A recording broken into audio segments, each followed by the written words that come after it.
Deux sujets à développer aujourd'hui sur Libre Opinion en direct sur CML 13 Télévision. Merci de votre fidélité. Il sera question justement de cette mafia révélée par les présidents de la République au cours d'un point de presse face aux forces vives de la nation, évidemment, à la région de l'Ituri, à Bunia précisément, où le chef de l'État a fait état de l'existence d'une mafia organisée, une mafia institutionnalisée, même en République démocratique du Congo. Nous en parlerons justement. Et puis le deuxième sujet reviendra sur cette polémique autour de 500 jeeps qui sera alloué justement aux députés nationaux de la République démocratique du Congo. Est-ce un don ou un prêt? Finalement, nous allons comprendre tout ça au cours de cette émission où je reçois Louis-France Kouzekissa Totila qui est avec nous, analyste politique. Louis-France, bonjour. Bonjour, Monsieur Jacques. Bonjour de l'invitation. Bonjour anticipativement à mon co-débatteur du jour, encore une fois. Bonjour et bon début de semaine à tous les Congolais qui croient encore en un avenir meilleur et un avenir exceptionnel, surtout les jeunes Congolais. Merci à toute l'équipe technique et rédactionnelle du groupe des presse, surtout administrative, du groupe des presse Congo Média Libre 13. Patrick Lokala est toujours là pour discuter actualité avec nous. Patrick, bonjour. Bonjour Monsieur Jacques, bonjour à Louis-France Kouzekissa, bonjour à tout le monde, bonjour à l'ensemble de l'équipe technique et administrative, bonjour à ceux qui vont nous suivre à la maison, tout comme en ligne, parce qu'il faut dire ici que nous émettons aussi en direct sur Facebook et l'émission sera diffusée au niveau de la chaîne YouTube CML 13 Télévision. Alors, vous gardez la main. Alors, le chef de l'État, Félix Antoine Tshisekedi Tshilombo, dans un point de presse à Bunia, a fait état de l'existence d'une mafia pratiquement, entre guillemets, institutionnalisée en République démocratique du Congo. Est-ce cette sortie du chef de l'État est opportune? Merci beaucoup, Monsieur Jacques, pour cette question. Par rapport à l'opportunité de ce sujet évoqué par le chef de l'État, un sujet quand même très complexe, un sujet difficile, mais je dois rappeler ici que le président de la République n'a fait que la suite de ce qu'il a dénoncé pendant 38 ans à l'opposition. Lorsque je parle de 38 ans à l'opposition, je parle de l'IDPS comme parti politique. Pendant les 38 ans, l'IDPS ne faisait que dénoncer des problèmes qui gangrènent notre armée, la manipulation, la mafia, l'infiltration et tous ces généraux qui se sont enrichis. Les mêmes discours étaient aussi répercutés au niveau de pairs de l'opposition et voire même l'ensemble de la population congolaise. Le chef de l'État aujourd'hui l'a dénoncé officiellement, parce que c'est comme ça qu'il faut le dire, l'a dénoncé officiellement. Est-ce que c'est le moment? Il n'y a que lui-même qui peut savoir si c'est le moment, parce qu'il l'a déjà dit. Mais moi, j'estime que il y a le côté analytique de cette question, parce que je me pose bien la question, est-ce que le chef de l'État, en tant que président de la République, en tant que commandant suprême des forces armées, en tant que garant du bon fonctionnement des institutions, a-t-il le droit de procéder par des dénonciations? C'est ça la grande question que l'opinion se pose aujourd'hui. Quelles sont les motivations de cette dénonciation? Et moi je me dis que l'État ne devrait pas plutôt s'arrêter qu'à dénoncer. L'État devrait éradiquer cette mafia. Parce que lorsqu'on dit que la mafia est institutionnalisée, ça veut dire qu'il y a au sein de l'armée, tout comme à l'extérieur de l'armée, de personnes qui participent à cette mafia organisée. Et le chef de l'État, lorsqu'il les dénonce, je présume que le chef de l'État, comme on le dit assez souvent, le citoyen le plus informé de la République doit connaître qui sont ces gens qui participent à cette mafia et il y participe à quelle hauteur, et cette mafia au sein de l'armée a déjà causé quoi comme conséquence. Lui, en tant que premier citoyen de la RDC, devrait en principe avoir ces informations. Et lorsqu'il a ces informations, je me pose à partir de quel moment il en a eu et qu'est-ce qu'il en avait fait. Est-ce que les responsables sont déjà ciblés et interpellés pour pouvoir étouffer cette mafia? Ce sont des questions qui restent pendantes et à mon humble avis, je crois qu'on a dénoncé, mais entre-temps, il n'y a pas quelque chose qui est mis en exergue pour pouvoir éradiquer cette mafia, même si quelque part nous reconnaissons qu'il y a l'existence d'un État de siège décrété au niveau de Nord Kivu et de l'Ituri, mais par rapport aux responsabilités des personnes qui participent à la mafia,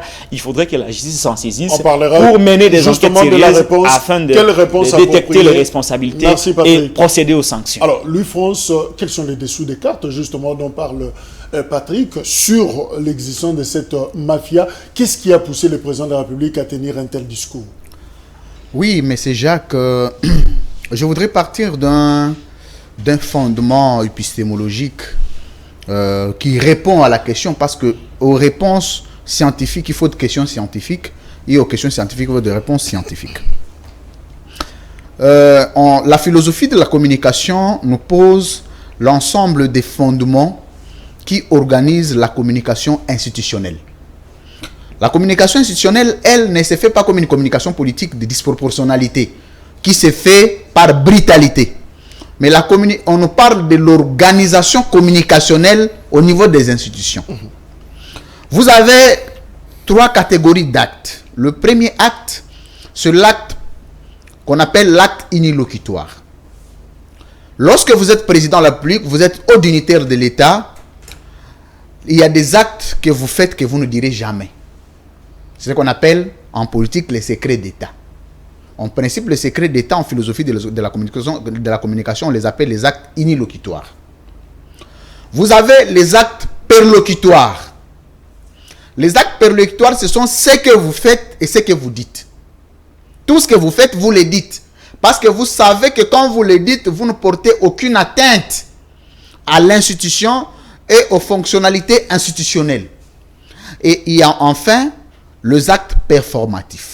C'est des actes que vous nous dites que vous ne ferez jamais. Et le contexte de chaque communication est bien étudié et canalisé, orienté par un conseiller en communication, technicien en la matière. Malheureusement, le plus grand regret, c'est que le président a des attachés de presse qui organisent les activités sur le plan médiatique, mais qui n'ont pas d'avis. Je ne sous-estime pas, mais je suis en train de, ici, interroger les résultats. On va me dire qu'il y a des docteurs là-bas, il n'y a pas de problème, mais les résultats. Il n'y a pas quelqu'un qui dit au président de la République, monsieur le président, voici ce que vous devez dire, voici ce que vous ne devez pas dire. Et si vous pensez qu'il n'y a pas une expertise tout de suite, vous pouvez recourir aux agences, aux experts extérieurs, qui ne sont que là pour organiser les actes discursifs de langage du président de la République. Ça s'étudie et ça s'organise. Malheureusement, ceci n'étant pas fait, il y a une disposition de la Constitution qui vous répond à la question. Encore une fois, vous prenez l'article 69. L'article 69 donne l'ensemble des statuts juridiques au président de la République. On vous dit c'est le garant de l'unité nationale. On vous dit c'est le symbole de l'État. Je prends d'abord ces deux-là. Qu'est-ce qu'on appelle le symbole de l'État? C'est-à-dire sur le plan de la représentativité de l'État, celui qui engage la République. Et tout ce qu'il dit touche à la crédibilité internationale de l'État. Il faut que ça soit noté très rapidement. Tout ce que le président de la République fait et dit touche à l'image, à l'honneur, à la crédibilité de l'État. Mais quand on dit il y a le mafia, mais le président de la République n'est pas un mouvement citoyen. Parce qu'il faut faire un distinguo entre un mouvement citoyen et une institution de la République. Un mouvement citoyen, c'est un groupe de répression qui n'est organisé que par un acte juridique qu'on appelle la F92. Mais l'institution de la République est organisée par une loi. Quand vous dites il y a le mafia au niveau des institutions. Mais vous devez aussi avoir le courage de dire que s'il y a le mafia au niveau des institutions, nous devons faire ce que nous appelons le syllogisme en logique formelle. Donc, le mafia commence au niveau de la première institution à la dernière. Parce qu'il ne faut pas distinguer quelles sont les institutions qui sont dans les mafias et quelles sont les institutions qui ne le sont pas. Parce que le président est le garant des institutions. Qui on appelle garant des institutions? C'est celui qui joue à l'arbitraire et qui veille à la politique de fonctionnalité juridique des institutions. Il veille à l'organisation, il veille au fonctionnement. Et quand il y a désorganisation et dysfonctionnement, Le premier responsable ou la première institution responsable à rendre des comptes sur le plan de la crédibilité de ces institutions, c'est le président de la République. Ça, les gens ne savent pas le dire, on n'a pas le courage de le dire, non déplaise. Mais regarde les regrets. Quelle est l'image que le président donne à un Français, à un Allemand, à un Américain qui doit parler des institutions de la RDC? Ça, c'est la première problématique. La deuxième, vous chutez par... quel est le langage maintenant, quelle est la considération sociologique que les Congolais doivent avoir vis-à-vis de ses propres institutions? Parce que quand on sait que les institutions sont dans les mafias, est-ce que ces institutions méritent encore respect? Est-ce que ces institutions méritent encore honneur? Méritent encore attention? Méritent encore crédibilité? Voilà pourquoi j'aurais voulu que ce jour, le président ayant dit à haute voix qu'il y a l'immoralité organisée au sein des institutions et qu'on soit incapable, alors que doté de mécanismes juridiques, administratifs, de mettre fin à cette opprobre qui traverse l'État et qu'on se transforme en un mouvement citoyen pour le dénoncer. Je voulais simplement rappeler que le peuple a constaté. Je ne suis pas venu dire au peuple ce qu'il doit faire, mais le sort des institutions n'est réglé qu'à la fin de chaque mandat. Alors, Patrick Lokala, le président de la République, l'UFRANS l'a épinglé. A-t-il jeté le discrédit justement sur les institutions de la République? Ou c'est une révélation fondée? Non, mais il ne l'a pas fait avec sa propre volonté. Il a cité l'armée, il a cité la police, il a cité les forces de sécurité, évidemment. Même le Sénat a été cité également dans le discours du président. Ce que dit le président, c'est que dit l'UFRANS par rapport au discrédit qui aurait été jeté par le président de la République sur les institutions de la République, il est dit implicitement. Mais en réalité, c'est ça la vérité, au fait. Et c'est pas avec l'intention tout simplement de jeter le discrédit, mais c'est en réalité une vérité. Une vérité que nous avons toujours mis sur la place publique, que le président de la République a fini par révéler, par communiquer à l'opinion. Mais c'est justement, lorsque le problème est posé, je considère ça comme un problème qui est posé. Lorsqu'on gère l'État, on n'est pas là seulement pour poser des problèmes en public, dans une communication officielle comme celle-là. Mais on est là pour poser des problèmes en interne et chercher immédiatement des solutions.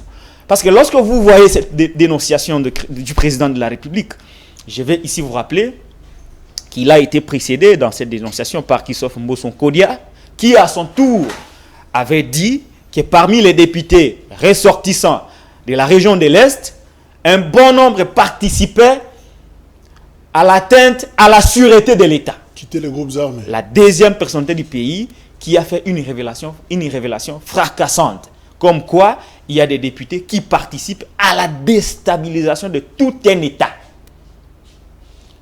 Et aujourd'hui, ça ne m'étonne pas que le président de la République vienne le dire en ajoutant d'autres institutions. C'est-à-dire que le problème est généralisé. Mais est-ce qu'on est là pour poser les problèmes en public ou on est là pour poser les problèmes en interne et venir informer aux Congolais que nous avons constaté ça, parce qu'il y a une opération politique derrière cette affaire, cette communication du chef de l'État. J'aurais voulu qu'on vienne dire aux Congolais, nous sommes arrivés au pouvoir en 2019, après les élections de 2018, nous avons constaté qu'au niveau des députés nationaux, il y a des députés qui participent à la déstabilisation de notre État. Voilà ce que nous avons fait. Ces députés sont aujourd'hui traînés devant les instances judiciaires.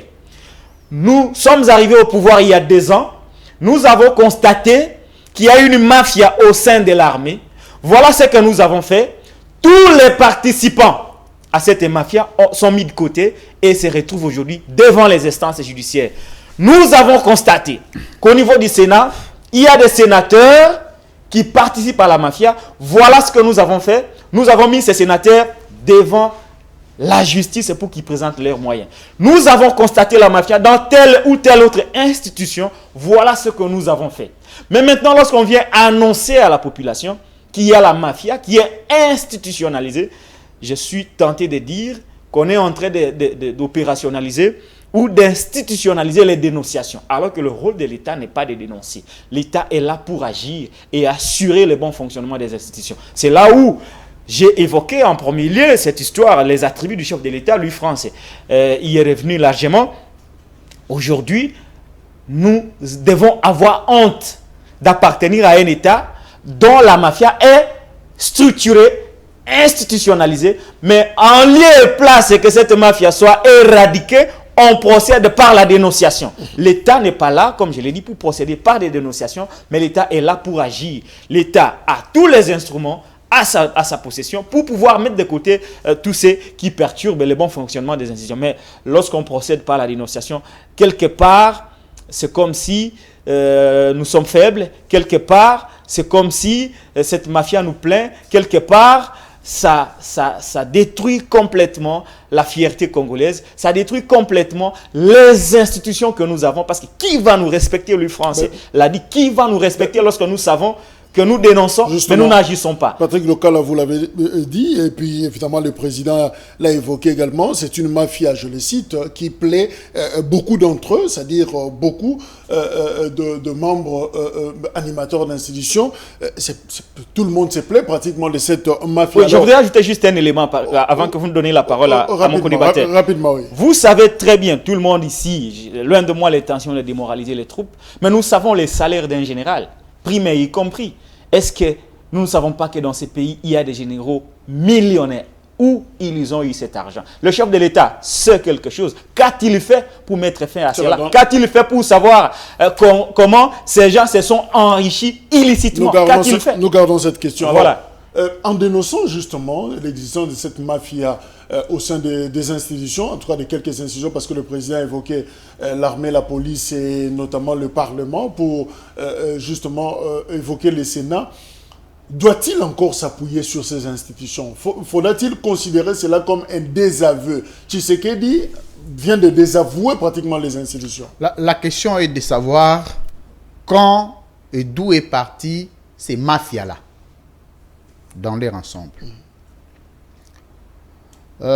Écoute, M. Jacques, le mafia en RDC sont partis du fait des élections irrégulières à tous les niveaux. Prenez ça comme vous voulez, c'est vrai, ça va faire mal, mais bon. Nous avons un président qui dit la vérité. C'est ça ce que moi j'aime en président de la République. Il sait dire la vérité. Et nous nous appuyons sur cette vérité pour renforcer les éléments de la vérité. D'abord, partons du Sénat. Dans quelles conditions on a voté les sénateurs? Dans quelles conditions on a voté les députés nationaux?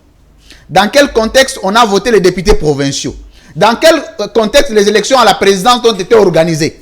Dans quel contexte politique? Là, c'est un fait. Vous voulez avoir les institutions crédibles. Vous savez qu'on s'est servi, parce que nous savons tous que le président de la République s'est servi de la majorité parlementaire pour faire tomber le bureau Mabunda, faire tomber le bureau Alexis Tambwe Mwamba, faire tomber le bureau, le gouvernement Ilunga Ilunkamba. D'où as-tu lié cette majorité-là? Où en est-il lié cette majorité pour arriver à poser les actes aussi de grande envergure dans les institutions où il était minoritaire? Nous voulons savoir d'où est parti les mafias. 2. Nous savons tous que la mission qu'on avait demandé à l'Assemblée nationale, c'était d'exécuter le bureau Mabunda.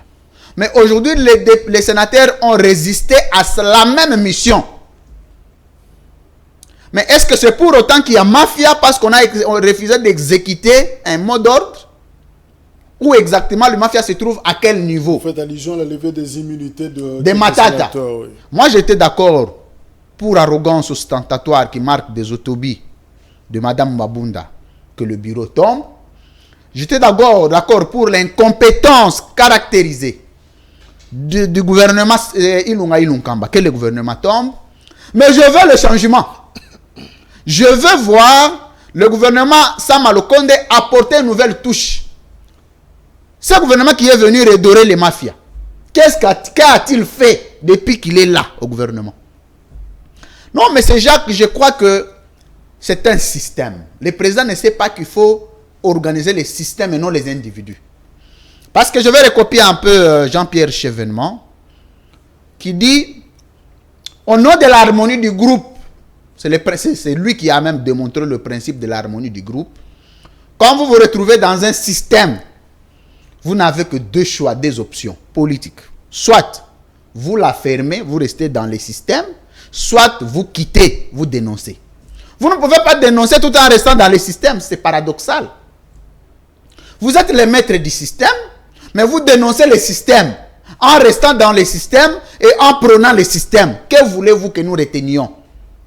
Que vous êtes innocent du système, ou que le système vous échappe, ou que le système vous est imposé? Non, je voulais terminer, M. Jacques, c'est très important. Nous avons un deuxième sujet à évoquer. Oui.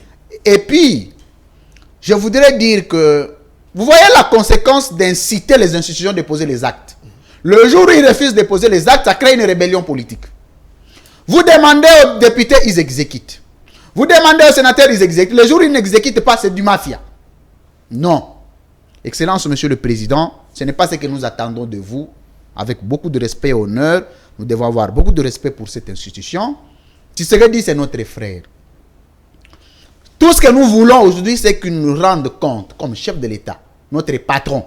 En fait, nous lui avions donné les mandats, mais nous ne lui avions pas dit de venir nous dire ce qui se passe sans régler. Patrick Lokala l'a dit sous une autre forme. En fait, il s'est reposé sur le principe des actes unilocutoires. Qu'il fasse ce qu'il ne nous dit pas, et nous allons juger le bilan. Merci. Mais si aujourd'hui, on doit reconduire l'immoralité, déjà, il n'y a pas d'assainissement au niveau des institutions. On prend qui on veut, on nomme qui on veut, sans critères. Et ce sont les mêmes individus qui viennent sans critères, qui viennent pervertir, putréfier les systèmes. Donc, il faut une petite rigueur, il faut une petite sévérité dans la manière de gouverner, de manière à mettre les peuples à l'aise dans leur propre État. Alors, Patrick Lokala, justement, vous avez fustigé le fait de dénoncer simplement, sans réagir. Mais évidemment, le chef de l'État a évoqué cette loi de la mafia internationale. Il parle de la loi de l'omerta. La loi du silence, justement. On tue en silence, on vole en silence, on détourne en silence, jusqu'à magouiller en silence. On ne sait pas ce qui s'est passé au Sénat avec cette protection entre sénateurs, si ça relèverait justement de l'omerta. Comment Tshisekedi va-t-il s'en sortir dans une société où tout se fait en silence? Donc il n'y aura personne pour dénoncer, pour souffler à l'oreille du président, ben voilà le fait. Non, tout ne se fait pas en silence. Cette théorie-là, elle n'est pas adaptée dans les contextes congolais, comme je l'ai toujours dit, tout simplement parce que même moi qui n'ai pas les services des renseignements, l'ANER, la DEMIAP et tout ce que vous connaissez par rapport aux services d'intelligence, je sais voir qu'il y a un général qui touche autant d'argent, mais qui est devenu comme millionnaire. Mais cela ne nous empêche pas de mener des enquêtes. Donc il n'y a aucun silence. Parler de ce silence-là pour dire non, parce qu'on tue en silence, parce qu'on cache leurs méthodes, c'est ce qui ne me permet pas de chercher la solution. Ce serait pour moi un aveu de faiblesse. Passez-moi l'expression, je n'en ai pas mieux que ça. Si le président me dit cela, il devait être appelé tout simplement à la démission. Parce que là, il aurait affirmé qu'il n'est pas à mesure de trouver des solutions face à ces gens qui ont structuré la mafia. Comment lui il sait que la mafia est structurée, elle est organisée, elle est institutionnalisée, mais il n'est pas à mesure de détecter les acteurs? C'est pourquoi il se pose un problème de communication à la présidence. Est-ce qu'on a étudié tous ces paramètres? Est-ce que lorsqu'on voudrait faire dire à un chef d'État qu'on tue en silence, on vole en silence, on fait ceci en silence, mais on lui demande quand même de dénoncer. Avant de dénoncer, vous devez avoir connaissance de ce que vous dénoncez. Ce sont là des petits problèmes, des raisonnements en logique. Et moi, je suis convaincu que les chefs de l'État sait qui tue, il sait, qui se sont enrichis dans l'armée, il sait, qui pille l'argent des Congolais. Quand on rançonne les pauvres Congolais ici en cours de route, qui ne voit pas l'immoralité de certains agents de la police de circulation routière? Qui ne voit pas ça? Le chef de l'État va me dire, moi, que ça se passe en silence, ça se passe au vu et au su de tout le monde. Lorsqu'il a demandé à l'IGF de faire le travail, de dénoncer, de mener des enquêtes contre ceux qui détournent l'argent de l'État, ne savons-nous pas que Matata a été cité? Ne savons-nous pas que Tambouya a été cité? Ne savons-nous pas que Bakonga a été cité? Mais pourquoi n'est-il pas à mesure d'activer d'autres services pour qu'ils fassent la même chose que ce que fait l'IGF? Pourquoi l'ANER ne fait pas son travail? Parce que l'ANER est censé travailler dans le silence. Ce sont des services secrets. Et s'il y a des sociétés secrètes qui se sont organisées en mafia, l'ANER fait quel boulot? Les agences et les services d'intelligence, le Conseil national de sécurité fait quel travail? Tous ces services d'intelligence-là qui travaillent en secret, ils font quoi? Si c'est qu'on nous dit, la théorie qu'on veut nous vanter de la politique des silences, où on tue en silence, ces services-là font quel travail? Mon Dieu, nous sommes dans quel état? Ça, c'est la première manche de l'analyse. La deuxième manche de l'analyse, je voudrais revenir... Je vois comme si, je l'avais dit ailleurs, mais il faille que je le répète ici, que c'est comme si le président honoraire avait transmis lors de la passation de pouvoir certaines de ses qualités et certaines de ses antivaleurs au président entrant. Je cite ici le président actuel. Vous avez vu du temps de Kabila, il a dit non, moi je n'ai pas 15 personnes avec qui travailler pour changer le Congo. Oh non, les médias s'étaient enflammés. Or, il voyait déjà son échec arriver. Il fallait trouver une justification de cet échec-là. Des boucs émissaires. Des boucs émissaires. Voilà, vous avez les mots. C'est pourquoi moi je vous apprécie beaucoup parce que vous êtes tellement intelligent que vous savez anticiper les choses. Merci. Il va revenir pour dire non, voilà, mon plus grand regret, c'est de n'avoir pas changé l'homme congolais. Encore une fois, il voulait faire quoi? Justifier ses échecs. Toi, tu es au pouvoir pendant 18 ans. Ce n'est pas suffisant pour un chef d'État de changer la mentalité des Congolais. Mais oubliant que son père, en 6 mois, en une année, il avait déjà radicalement changé le mental des Congolais. Où étions-nous? Et je vois l'actuel président sous les traces de Joseph Kabila. Il commence à jeter déjà les décors de son échec, à jeter déjà les décors des justifications pour dire non, voilà, la mafia est structurée, elle est institutionnalisée, elle se passe dans les silences et moi je ne serai pas en mesure de trouver des solutions. Voilà pourquoi je vous prie de me comprendre, parce que ça ne vient pas de moi, parce que cela est institutionnalisé, parce que ça se passe en silence. Un homme d'État, il aurait dû tout simplement venir communiquer aux Congolais ce qu'il a fait de cette mafia-là. Ce qu'il aurait dû faire, c'est comme je l'ai dit, mettre de côté la mafia. Mais s'il trouve que, avec les moyens qu'il a, les services de renseignement à sa possession, les services d'intelligence à sa possession, l'armée, la police, l'IGF, tout en sa possession, cette majorité parlementaire à sa possession, s'il trouve qu'il n'est pas à mesure d'éradiquer la mafia qui est institutionnalisée, il est temps. Ce n'est pas une honte que de dire je n'ai pas pu faire ça, je rends l'établi. François Hollande l'avait fait et je crois que si lui, il trouve qu'au regard de ses atouts, au regard des moyens politiques, et que l'État met à sa possession, il ne sera pas à mesure de trouver la solution définitive par rapport à cette mafia. Le temps est venu pour lui de démissionner et de laisser les bâtons de commandement à un autre qui viendrait, pas pour se plaindre, pas pour dénoncer, mais cette fois-là pour agir. Mais moi je vous dis que si moi en tant que patriote, je reprends la parole. Merci, je signale que nous devons... Son propre père avait donné un mot d'ordre à la mafia qui était organisée à l'époque. On avait remis des jeeps. Vous n'avez pas la parole. Voilà, on doit devoir basculer à un autre sujet. Ça, ce sont des rappels. Mais nous chutons d'abord par rapport à ces premiers sujets. Je demanderai à ce que nous soyons beaucoup plus concis. Non, vous demanderez à Patrick Lokala. Voilà, à tout le monde. Louis-France Kouzekissa, alors, que faut-il faire pour lutter contre cette mafia? D'un côté, le président dit que la mafia existe bel et bien dans les institutions, mais d'un autre côté, comment faire pour justement l'attaquer? Oui, il faut arriver à dire à Patrick Lokala d'être conçu. Ça ne me concerne pas. Chacun fait sa part. Écoutez, quelle est la politique de gouvernance qui repose ou qui fonde l'Union sacrée aujourd'hui? Parce que vous voulez que nous puissions improviser la manière de mettre fin aux mafias. Mais il faut commencer par interroger la politique qui est mise en place pour gouverner l'État.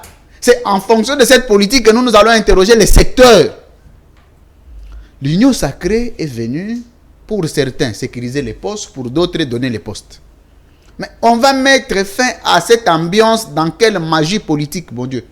Ça n'arrivera pas. Parce que quand le président de la République entre en fonction, la première des choses, il dit au peuple pendant la campagne électorale, voici ce que je ferai, voici ce que je ferai, voici ce que je ferai, c'est comme je le ferai. En 2028, je ferai ceci, je ferai... Ça, c'est la campagne électorale. Vous arrivez vous êtes une fois élu, vous prenez cette campagne électorale, vous transformez ça en un projet de gouvernance. Vous soumettez au Parlement, une fois adopté via le gouvernement, c'est ce programme qui est adopté. Pendant le 5 ans, le quinquennat de votre gouvernance, nous, on ne peut plus venir vous dire ce que vous devez faire parce que tout ce que vous devez faire est écrit. Ce n'est pas de la magie, il ne faut pas aller à Sorbonne pour comprendre ça, c'est clair. Mais si vous-même, vous n'aviez jamais prévu ce que vous devez faire pendant 5 ans, maintenant c'est aux journalistes de commencer à dire qu'est-ce que le président doit faire pour mettre fin aux mafias. Mais écoutez, ce que nous allons faire, c'est des suggestions, ça se limite sur le plateau et puis à la population. Alors, faisons-les rapidement. Comme ça, Patrick va compléter et puis nous allons évoquer. Je ne pense pas que le temps d'antenne est partagé équitablement. Faut pas se plaindre. Je n'ai pas la culture de me plaindre, mais j'ai la culture de rappeler. Ok. Vous avez encore la parole. C'est un verbe qui a compliqué mon co-débatteur. Vous gardez encore la main. Faut pas se plaindre, cher ami. S'il vous plaît, vous gardez encore la main, oui. Et donc, au-delà du fait qu'il n'est pas conçu, il est capable d'arracher même le minute des autres. Et ça, je le faisais remarquer aux téléspectateurs. Là n'est pas le problème. Mais je rappelle tout simplement que il faut que le président de la République nous rassure que nous n'allons pas regretter pour lui avoir donné les mandats. Il faut 1 minute de méditation. Il faut que chaque Congolais, là où il est, qu'il ne regrette pas d'avoir élu son frère, son président de la République. Parce que je dis que Tshisekedi a été élu. Tshisekedi, c'est le peuple qui a élu sur base des élections. Mais qu'il n'amène pas le peuple à regretter le sort des résultats des élections. Parce que les 5 ans ici, si aujourd'hui c'était la fin du mandat, on interroge n'importe quel meilleur communicateur de l'Union sacrée pour dire ce que le président aurait fait à 3 ans. En des termes clairs. Ici, nous ne venons pas dire qui a combien de femmes, qui a combien d'enfants, qui a combien de maisons, qui a combien... Là n'est pas notre problème. Moi, surtout, je n'ai pas de la culture d'entrer dans les vies privées des gens. Non. Moi, ici, mesdames, messieurs, c'est la gestion de l'État. Vous gérez bien, on le dit. Vous gérez mal, on le dit. Et on se limite là. Votre vie ne nous concerne pas. Okay. On pose la question.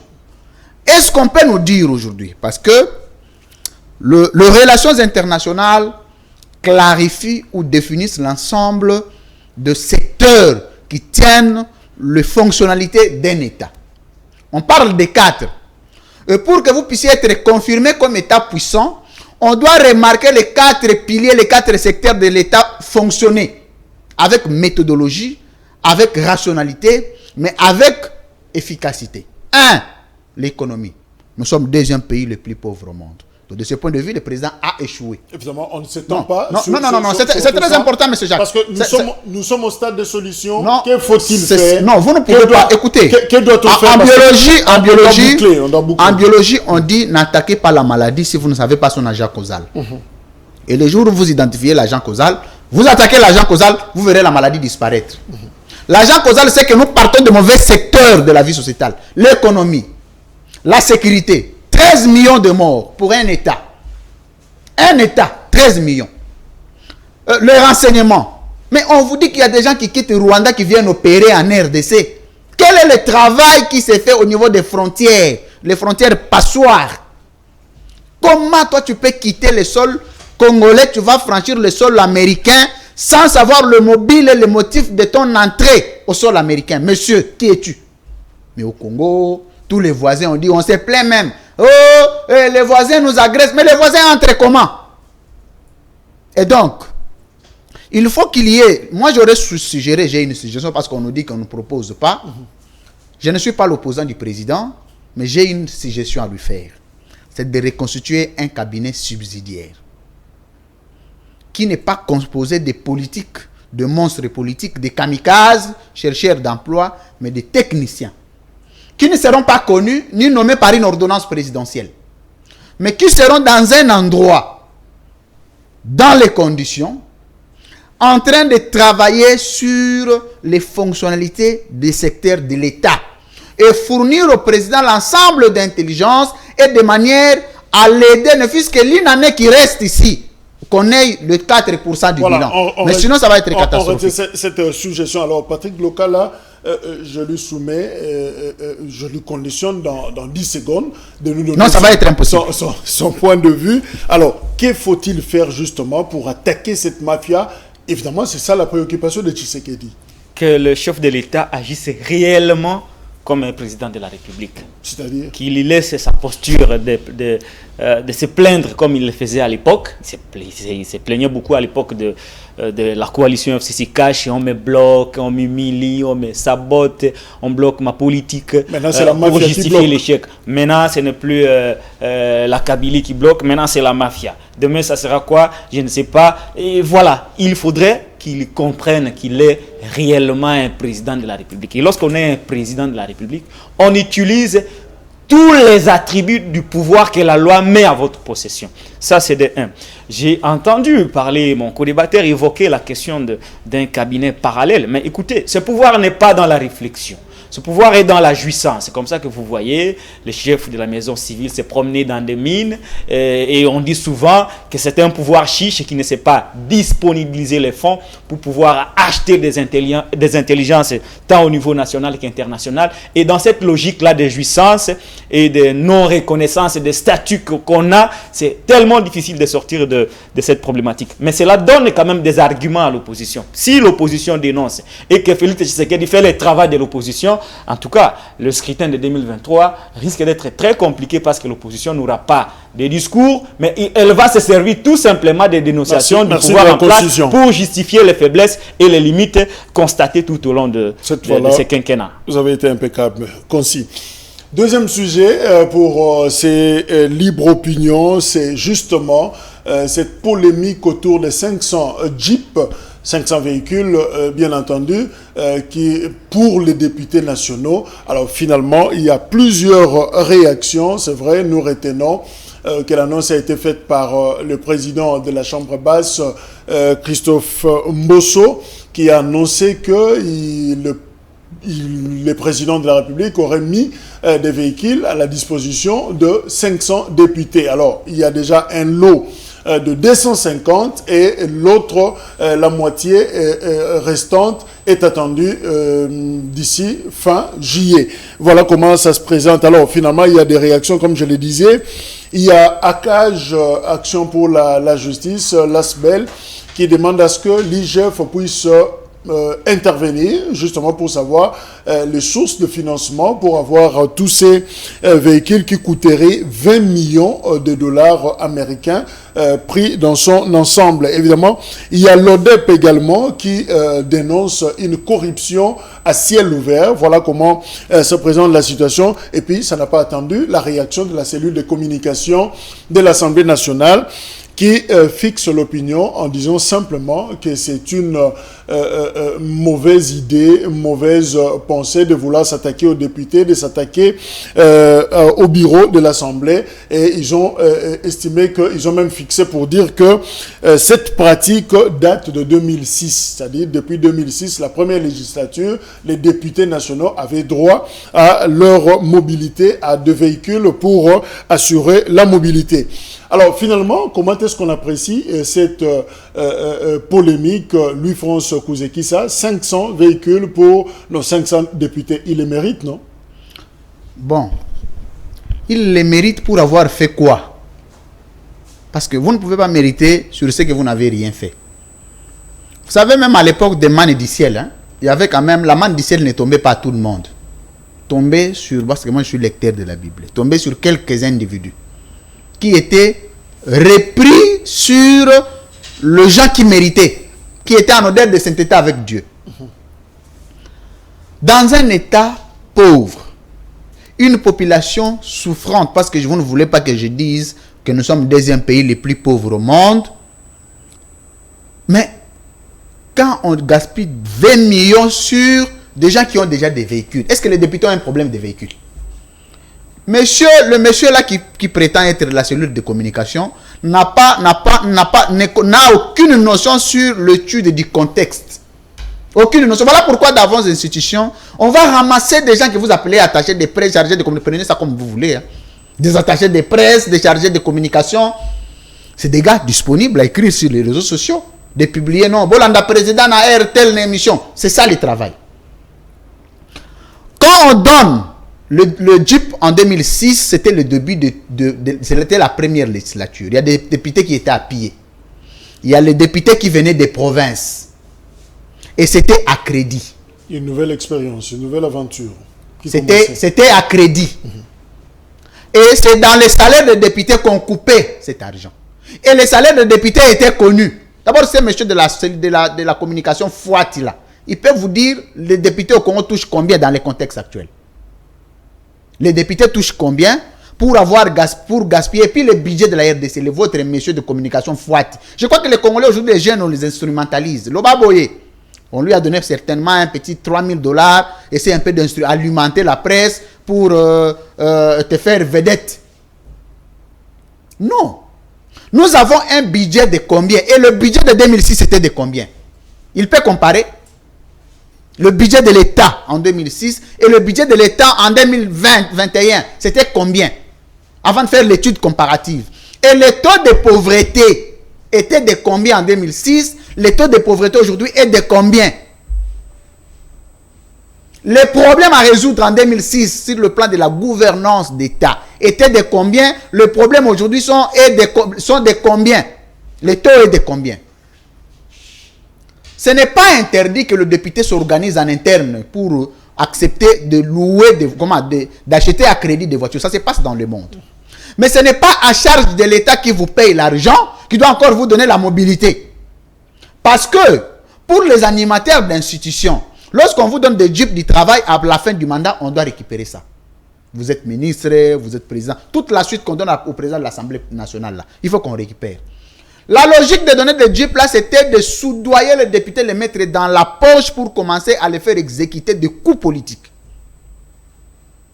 Vous avez vu pourquoi on n'a pas donné aux sénateurs? Parce que les sénateurs ont refusé de lever les immunités de Matata. On veut les frustrer pour qu'on débauche quelques-uns. La logique est que quand on va donner aux sénateurs, il y aura des députés, il y aura des sénateurs qui vont se plaindre. Et on cherchera à isoler un petit nombre. Et quand on va leur donner, ça sera une corruption morale. Parce qu'il y a des coups qu'il faut exécuter. C'est quand même malheureux pour un État comme le nôtre. Et il y a des gens qui encouragent cette pratique de corruption à ciel ouvert. Vous allez corrompre même les parlementaires. Parce que la crédibilité de l'État passe par la légifération. Quelles sont les lois, que nous aurons encore de ces députés déjà issus de la corruption? On les a votés sur base de la corruption. Ça c'est connu, c'est pas moi qui l'ai dit. Les députés qui sont allés à l'Union sacrée sur base de la corruption. Moi, Louis-France Kouzikessa, si j'étais à l'Assemblée nationale, je ne prendrais pas cette jeep-là. Parce que c'est comme si il y a un groupe d'individus qui doit se réjouir. Il y a des individus qui doivent fester, il y a des individus qui doivent voir clair dans la gestion de l'État, il y a une population qui doit souffrir. À Beni, demander sur l'éruption, je termine par là, de l'éruption de volcanique. Combien on a alloué? Regardez l'état des écoles. Regardez, la gratuité a échoué à cause d'argent. Regardez les conditions d'hospitalisation en RDC. Regardez le bâtiment de l'État. Regardez l'état des routes. 20 millions, on peut développer un État. 20 millions, ce n'est pas l'argent qu'on peut laisser comme ça à la merci de ceux qui ont déjà des salaires. C'est quand même malheureux pour un État comme le nôtre. Merci Louis-France. Alors la cellule de communication parle de mauvaise foi justement, cellule de communication. De la part de certains députés nationaux qui critiqueraient cette initiative. Alors Patrick Lokala, n'est-ce pas une polémique stérile finalement que de discuter sur ce qui paraît normal qui est de disponibiliser des véhicules pour les députés et les élus nationaux? Non, ça ne paraît pas normal. Ça sort de la normalité des choses, cette histoire des véhicules. J'ai aimé la pertinence des analyses de Louis-France qui a rappelé le contexte de 2006 où on avait donné des jeeps à crédit aux élus du peuple. Cette fois-ci, c'est un cadeau du président de la République aux députés nationaux. Pour avoir fait quoi? Pour avoir fait tomber les bureaux Janine Mabunda. C'est de la corruption pure et simple. On ne peut pas aller par quatre chemins, c'est de la corruption pure et simple. La première institution du pays qui fait un don de véhicules aux députés nationaux, sur base de quelle loi? Quelle est la légalité de cette démarche?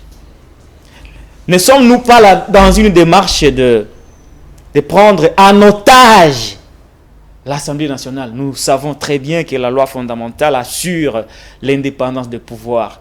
Mais pourquoi la première institution du pays va donner des dons à une Assemblée nationale censée être indépendante? Voilà des problématiques que nous posons qui sont réelles. Ça fait polémique pourquoi?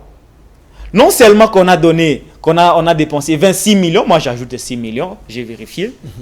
Parce que lorsque vous prenez le nombre de députés fois 55 000 $ par Jeep, ça fait à peu près 26 millions. Non seulement que ce n'est pas à crédit, mais qu'on dépense énormément l'argent de l'État. Il a parlé de plusieurs situations. Je prends la situation par exemple de l'OVG. L'Observatoire volcanologique de Goma n'avait manqué que des mégas de 20 $ pour faire des prévisions. Même de 10. Entre-temps, le président de la République était en train d'acheter des véhicules qui ont coûté à l'État 26 millions. Ça, c'est à noter. Vous prenez la situation générale des salaires et des enseignants. Je ne touche pas aux salaires des militaires parce qu'on risque de me cueillir comme l'UFrance et m'amener quelque part pour démoralisation des troupes. Pendant que lui-même n'est pas à mesure de dénicher la mafia et d'y mettre fin. Je ne parle pas des salaires des militaires et des policiers. Veuillez m'excuser pour ça. C'est pour des besoins de sécurité. Personnel. Lorsque nous prenons... Personnel, oui. J'évite les scandales qu'a subi mon confrère, mon co-débatteur l'UFrance, qui a été cueilli comme un simple vulgaire. Je prends les salaires des enseignants. C'est là qui nous ont appris à conjuguer le verbe. C'est là qui nous ont appris à écrire. C'est là qui nous ont appris à parler. C'est là qui nous ont appris à porter la cravate. Il y touche combien? Il y a un accord de Mboudi qui existe. Je croyais que lorsqu'on a un opposant qui arrive au pouvoir, il allait tout simplement procéder à l'application de cet accord. 2 ans et demi, l'accord n'est pas appliqué. Mais on préfère donner 26 millions de $ pour l'achat des véhicules des hommes qui n'ont rien produit. Lorsque je prends la situation de la gratuité, je vais au Kasaï, sa propre province. Vous trouvez des écoles, moi j'ai fait le tour du Kasaï, des enfants qui étudient à même le sol. À même le sol. Mais vous donnez aux Imoro 26 millions de $. Je prends la situation de la famine. Toujours la province du président. Les gens ne mangent pas à leur faim. Selon les rapports établis par le programme alimentaire mondial, la région où on trouve le plus grand nombre de malnutris, c'est la région du président de la République. Il faudra préciser que le président est pour toutes les provinces. Non mais attendez, attendez, nous parlons de cette région pas seulement parce que c'est la région du président, mais parce qu'il y a le plus grand nombre de malnutris. Et malheureusement, une mauvaise coïncidence a fait que le chef de l'État est ressortissant de cette région. Mais Moïse Katumbi a fait une ferme à 26 millions de $. Ça va produire beaucoup de maïs, beaucoup de vaches. Ça produira énormément de choses. Mais notre État est incapable de trouver la solution à la famine de Congolais. Merci. Mais entre-temps, on achète des jeeps pour les députés. Pour chuter aujourd'hui, quelle est la crédibilité de notre État vis-à-vis du monde entier? Kofi Olomide a dit, ce qui est malheureux, la violence est la plus dangereuse. Ce n'est pas celle que nous constatons à l'Est. Nous atterrissons. Je chute par cette phrase de Kofi Olomide. Voilà, revenez également sur ce qu'il faut faire. Faudra-t-il enquêter? Faudra-t-il retirer ces jeeps? Que faut-il faire concrètement? Non. Il n'y a rien à faire, parce que c'est ça la jouissance. J'ai décrié la jouissance. Ici, c'est un pouvoir des jouisseurs. En lieu et place de réfléchir sur des solutions durables, on réfléchit sur comment stabiliser le pouvoir, on réfléchit sur comment donner des jeeps aux amis, on réfléchit sur comment corrompre pour stabiliser un pouvoir qui en réalité est assis sur des intérêts mesquins. Malheureusement, je n'ai pas de proposition à faire aux gens qui ne veulent pas écouter ce qu'on leur dit. Lorsque vous leur faites des propositions, ils disent beaucoup Messana, ils disent vous avez la haine, ils disent vous êtes jaloux. Comment voulez-vous que je passe mon temps à proposer des choses aux aigris? Lui, France Kouzekissa, c'est par là que nous bouclons également. Alors, finalement, vous l'avez dit ici, si j'étais député, je n'allais même pas prendre cette Jeep-là. Mais justement, la Jeep, on a acheté 500 Jeeps pour 500 députés. C'est-à-dire, et ceux de l'Union Sacrée, et ceux du FCC, et ceux de la Mouka, tout le monde sera servi par ces Jeeps. Alors finalement, que faut-il faire? Parce que vous voyez toujours l'ombre de la corruption, ou finalement, on veut servir tout le monde. Ce n'est pas l'ombre, c'est la corruption. Que faut-il faire? Parce que, j'en arrive, c'est comme mon co-débatteur Patrick Local a dit, parce que nous aussi, nous avons, moi personnellement, on a pris l'engagement de ne plus jamais parler des salaires des militaires et des policiers, en bien comme en mal. Ce n'est pas foutu bien. Nzamba Zolokum, c'est votre affaire. Parce que ce sont les mêmes quand demain vous les défendez, ou bien lobby, journalistes lobby et logo moko pour les défendre. Ce sont les mêmes qu'on utilise pour traquer, ne sachant pas que c'est leur honneur, c'est pour leur vie qu'on se bat, qu'on se sacrifie. Moi, je n'en parle plus jamais. Parlons enseignants, il n'y a pas de problème. L'État, dans sa gouvernance, repose sur trois principes importants. Quand vous voulez, vous avez des ambitions de devenir président, ces principes, quand vous ne l'avez pas, vous naviguerez à vide. Le principe de l'urgence. L'État a des urgences. Quelle est l'urgence dans le véhicule à donner au député? Et c'est toi, tu connais un seul député qui est à pied? Il n'est pas là. Et je ne connais même pas un député qui n'a qu'un seul véhicule. Il n'est pas là. Principe de l'urgence. Principe de la nécessité. Est-ce qu'il a été nécessaire? Parce qu'on nous dit que l'éruption, ça annonce toujours, c'est un fait maintenant qu'il demande des dispositions draconiennes pour assurer le survie du peuple. Où en sommes-nous? Mais la priorité. Est-ce qu'il était prioritaire pour les présidents de l'Assemblée nationale de donner des jeeps? Non, je sais que l'argent n'est pas venu de l'Assemblée nationale. Mais je me demande, c'est une question que je pose. J'encourage beaucoup l'IGF dans le travail qu'elle fait comme l'IGF. J'encourage le chef de service Gilles Alinguetti, que Dieu les garde dans ce qu'il fait, c'est un être humain. Il peut avoir des failles, mais le travail qu'il fait, c'est remarquable pour l'État. Mais est-ce que les rapports qu'ils nous pondent là, la présidence est toujours innocente, l'Assemblée nationale est toujours innocente, le Sénat est toujours innocent? Non, nous avons besoin de voir l'équité, l'indépendance, l'égalité. On ne peut pas voir l'acharnement sur certaines institutions contre d'autres ou en dehors des autres. Non. J'aurais voulu avoir un rapport rationnel sur les fonctionnalités financières de la présidence de la République. Évidemment, le débat continue. Alors, pour terminer, à demi-seconde, je veux, parce que j'ai toujours rappelé, Jean-Pierre Chevènement l'a dit encore une fois, que la lutte acharnée constitue le moyen, la meilleure moyen pour servir les idéaux, le meilleur moyen pour servir les idéaux du changement en Afrique. Le changement en Afrique ne vient pas par le discours. Le changement en Afrique vient par la transformation de la mentalité d'un peuple. Et ce peuple-là doit avoir des modèles. Mais regardez aujourd'hui dans le jeune Congolais, commençons par des journalistes, on ne va pas aller loin. Combien de modèles nous avons? Merci. Les politiciens, combien de modèles nous avons? Même ceux qui ont donné des leçons hier. Merci également. Donc c'est quand même malheureux. C'est un débat, je crois que les plateaux de libre opinion restent toujours ouverts. J'aurais toujours tendance à reprendre un débat la à parole. suivre. Merci. On se retrouve la fois prochaine. Au revoir.